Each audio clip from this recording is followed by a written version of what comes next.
Welcome to Dr. Ben-Porath.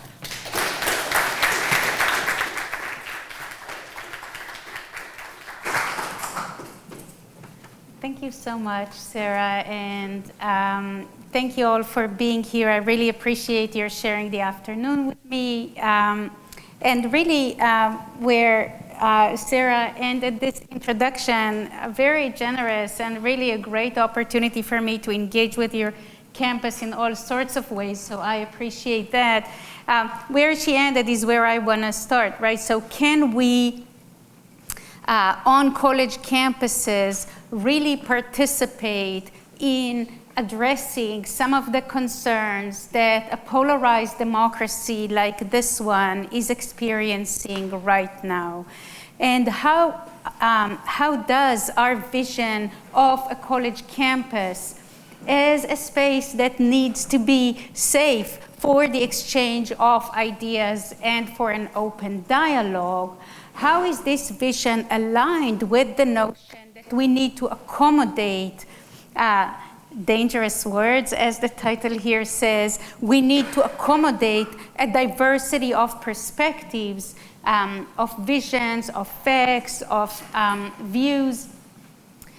So this is really the general question that I'm starting with. I really want to try to start by situating the problem that we have, or the issues that we have on college campuses within the broader democratic or political sphere, and then to go from there into some practices and solutions. So that's my general plan, and I do all of that in 15 minutes. No, probably 30, but I'm really excited also to hear the comments from Jakob and Francesca and Chris, and then of course your questions and comments. So we are living, as you may have noticed, in a polarized time, and we are facing polarization and struggles over what is permissible to speak about, both on our college campuses, which is where most of these pictures are taken from, as well as in the legislature. I planted a little picture from your own legislature from recent weeks. So, but we are struggling over what we can say about the race and the history and contemporary practices and experiences surrounding race on college campuses. There are ongoing, so maybe you guessed by my name or accent, I'm from Israel. So, but this is a problem. The question of talking about Israel and Palestine is a problem regardless of where I'm from, and a lot of campuses are struggling over the boundaries of that. What can we say about abortion or reproductive rights has been increasingly reshaped after Dobbs. The Shawnee State little picture up there is in regards to pronoun policies, and relates to a professor at Shawnee State in Ohio who refused to use a student's preferred pronoun because of religious objections. So we are seeing ongoing struggles in our public domain that are affecting our classrooms, our syllabi, our relationship on campus, and increasingly in K-12 schools as well. So the boundaries of speech on campus are shifting. And I just want to clarify that, like every right that we have, our speech rights have boundaries, right? And they have boundaries when they bump into other rights, or when they are crossing various legal guidelines or policies, right? So my right to wave my hands freely, and, right by Jacob's nose, right? I can't have a freedom of movement that is boundless. I always have boundaries to my rights, and speech, of course, has legal boundaries, but it has other boundaries on college campuses. Are we committed to voicing just evidence-based perspectives, or can we give voice to perspectives that are common in society? Well, the Flat Earth Society is not that large, but it does exist and operate in the American public sphere. Does it need to be represented in a geography classroom? Can a professor express derision towards a group of students, right, or an identity group? These questions really come to suggest that teaching and learning creates its own boundaries for speech, right? So the context of teaching and learning, whether it's in K-12 settings or in higher education settings, this is sort of like the foundations of what I'm saying here, is distinct from the boundaries that we create in broader democracy, right? So we have legal boundaries and we are bound by them, but we also have our own practices that have to do with the mission of the university. And if, for example, we insist that the mission of the university is based on a commitment to truth, and this, by the way, I think is accurate, but people have different opinions on that, so I want to leave it a little bit open. But if this is what we decide, then of course we are still allowing the Flat Earth Society to operate, as a club or as a group, in town, but it's not something that's going to be represented in our syllabi, right? So we have our own boundaries for speech. So that's basically the framework that I want to start from. Now, this is all very nice and good as a general matter, but it becomes more complicated, right? Identifying and enforcing or enacting or implementing these boundaries on campus becomes more difficult in a context of polarization. The United States, like many other countries, is increasingly polarized. I'm giving you now like a whole semester's worth of political science in one slide. So I'm saving you a lot of time. Both officials, like elected officials, and the public are polarizing, right? There's a big debate about, whether it starts from the top and gets to the bottom, or whether it's the population that's polarizing, and so we are electing more. I'm not getting into this. Both elected officials and the population is polarizing. There's also another big debate about whether it's starting on the left or on the right. I'm also not getting into that. Some of the historical overview of that suggests that some of the early polarization started on the right in this wave, but right now we are seeing that the left is responding in kind, so we are seeing polarization on both sides of the political aisle. We are seeing that polarization started with more affinity with your ideological group, but increasingly people are having their positions, their views, their preferences become realigned with a more polarized public sphere, right? So in other words, we are starting to believe and to prefer more extreme positions. And this is affecting both our national views and increasingly our views about local matters, which is a newer development, right? It used to be more a matter, oh, you guys sat right in front of the sun. I hope if you need to move, feel free.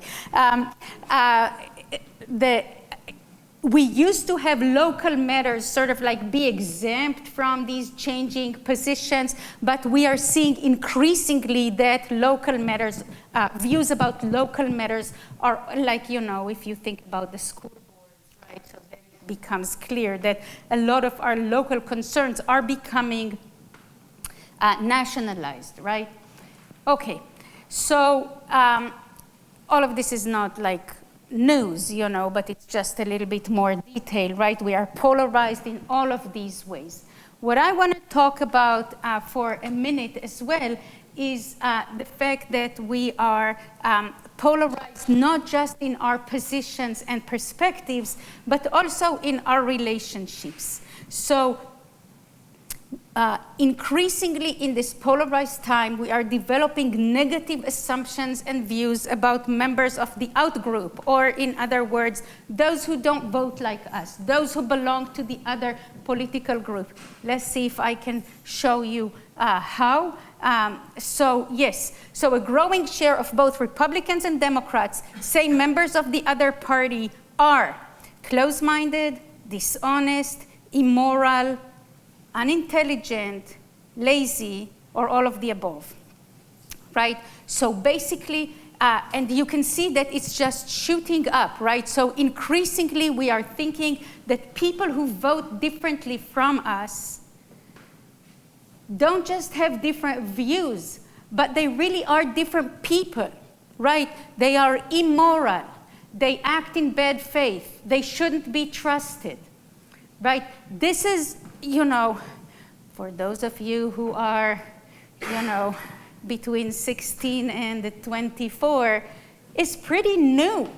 It's not how, well, not brand new like from scratch, but this level of disaffection, this level of what researchers increasingly call ideological contempt is really newer in our public debate. So we are worried about affective polarization, which means that we are seeing reduced trust, all of these concerns that I mentioned about outgroups. We are seeing increased preference to maintain a distance from the outgroup. I don't want to be neighbors with somebody who votes differently than me. I don't want to be sharing a class with them. I don't want to associate with them. I don't want to have activities socially with them. I don't want to date them, right? So all of these things are increasingly true. But also beyond this distancing from the outgroup, we are also seeing an increased demands that people in our in-group adhere to all of our views, right? And this is also newer, right? So if we used to have, I'm gonna be, oh, sorry. I thought I was making a terrible mistake, but it seems to be okay. So if in a little bit of a schematic way, if it used to be the case that we had two large ideological camps with some overlap in the middle, right? So you would have your, you know, pro-life Democrats, or you would have like Republicans who support some reasonable gun restrictions or things like that. So you'd have in the middle some overlap between the two ideological camps. Increasingly, we are seeing a distance between the camps. We are seeing the camps narrowing down, right? Everyone has to share the same views and same ideologies, and a desert in the middle. And this middle that is empty right now, you cannot really stand there. You have to be aligned with your camp in all views.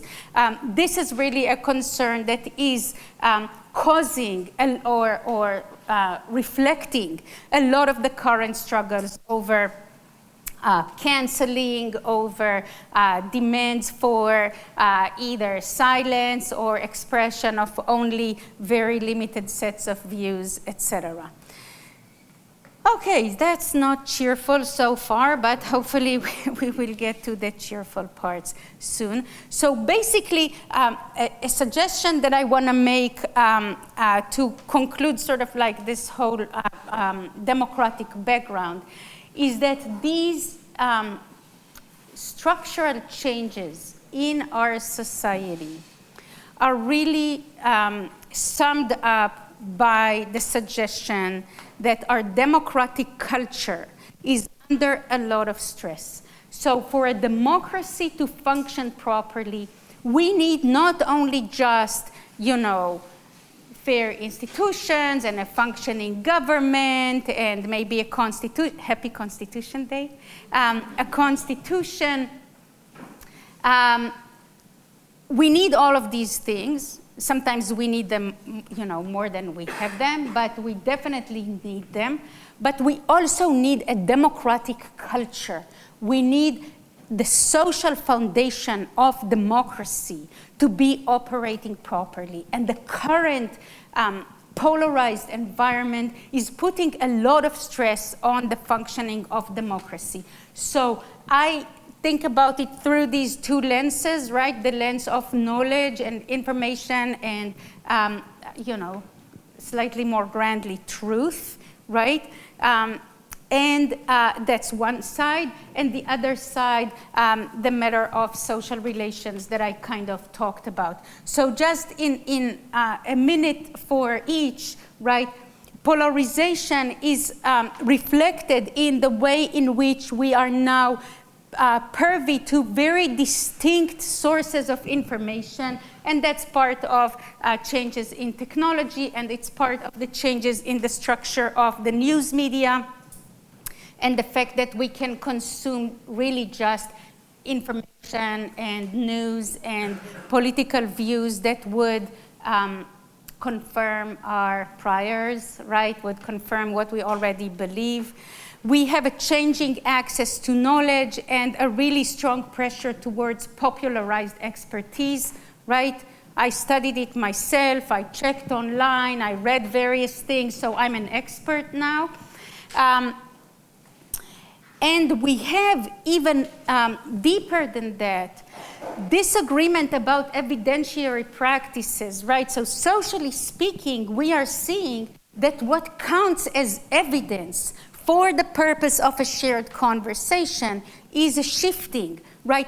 Who counts as an expert, right? Should we trust, just, to give you a quick example, right? Should we trust the CDC in recommendations about vaccines, right? This used to be a bizarre question, of course. I mean, who else would, yeah, sure. Who else would you trust? But it's become polarized, right? It's become politicized. And so our understanding of expertise about health, about science, about the courts, about climate, right? All of these things are bifurcated right now. So what is evidence? Who is an expert? And what information do we need in order to make shared decisions? All of these are really shifting in a way that continues to feed our polarized practices. And socially speaking, we are seeing that as a diverse country, which is more visibly diverse, and as a diverse campus, which is also more visibly diverse along various lines, we are increasingly called on to reassess how we reflect and express and recognize each other's identities, who gets to define membership in identity groups. We are increasingly worried and focused on questions regarding how do we speak in ways that are reflective of ourselves without hurting or stepping on somebody else's toes. And so the matter of addressing, managing, responding to each other's feelings in the public sphere is also creating a growing sense of pressure on the social foundations of democracy. Okay, so this was a lot. So I'm going to take a moment and ask you to accommodate me taking a drink of water. And you all enjoy this little picture of the Constitution and ask ourselves or each other, as whatever you choose, how is any of this affecting me? How is any of this affecting us as a campus? And what are some questions so far that you might want to raise or comments you'd want to make once we open the floor? So I just think maybe if you either think about this or talk to the person next to you for 1 minute, maybe this will help us avoid the awkward silence once we open for questions. So, okay, there it is. There's 1 minute. I'm going to be quiet. Okay, great. So let me grab the microphone back so that I can keep on going through some of the impacts that these issues are having on our college campuses. And really, if we thought so far, or I focused so far on democracy more broadly, I really just want to zoom in for a few minutes on our campuses themselves. So we are polarized about speech. We're polarized about the boundaries of expression generally in democracy, and we are polarized both within higher education and also within our legislative and public debate about the proper boundaries of speech on college campuses, right? So this is a live debate. You're seeing here an example from Yale, which is perennially in the news, but you can see, of course, examples in many other places. Just because I have two historians, right? Sarah and Chris. Yeah, maybe. Yeah, kind of. I have 2.5 historians. Oh, and you're actually, okay. So, okay. Since there is a bunch of historians in the room, I'm going to make a quick, and I'm not one, but I'm going to make a quick historical comment. In 1908, Teddy Roosevelt decreed colleges, most of which were all male and all white for the most part at the time, for making their charges, the students, too sensitive to take part in the rough hurly-burly of the actual work of the world and turning out mollycoddles. I love new words in English, so this is why new to me. So this is not so the fight over the boundaries of expression on college campuses is not new. Politicians have long been concerned about students being snowflakes or oversensitive or having too many complaints or not being able to manage. I think you guys are fine, but as a generation, I only met like 4 of you, but I think generally speaking, you should be good. But we have to remember that polarization, as I described before, is basically taking this concern and just amplifying it, right? So this is something that as a sector, we just have to be aware of and respond to. And so broadly speaking, what I think of as the cancel wars are really disagreements that lead to the policing of speech increasingly within an atmosphere of distinct ideological camping. We have policy restrictions and we have cultural limitations on what is permissibly spoken on college campuses. We are increasingly not trusting each other and not trusting the institutions that are serving us or in which we operate. And so, of course, schools and colleges within schools, K-12, and colleges within this context are flashpoints for these fights. For example, Berkeley, so this is a picture from some of their protests. They love burning stuff. It's not a good plan. The impact on college campuses has really been significant in the last few years. So we are seeing effective polarization in anything from classroom discussion to requests to move dorm rooms because my roommate is voting the wrong way and I'm uncomfortable sharing space with them because of that. We are seeing struggles of the type that we just discussed. We're also seeing increased engagement So that's, portends some positive things for the ambassadors program that is starting now, and other activities. We are seeing increased voting among young people, increased engagement with climate politics, with other matters. So these are good things, but we are seeing, as I said, reduced tolerance for anyone who steps off from the beaten ideological path.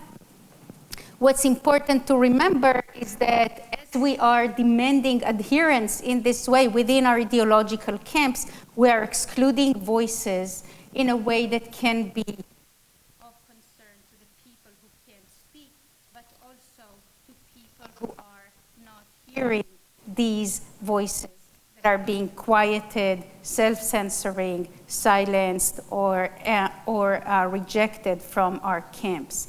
So I want to just suggest very briefly that because our mission on college campuses is focused on the expansion of knowledge itself and the expansion of accessibility, the accessibility of knowledge, it's very important that we sustain broad inquiries, broad boundaries for inquiry. I just say, and I won't go into it, but it's really quite similar on college, in K-12 schools, but I'll put that aside for now.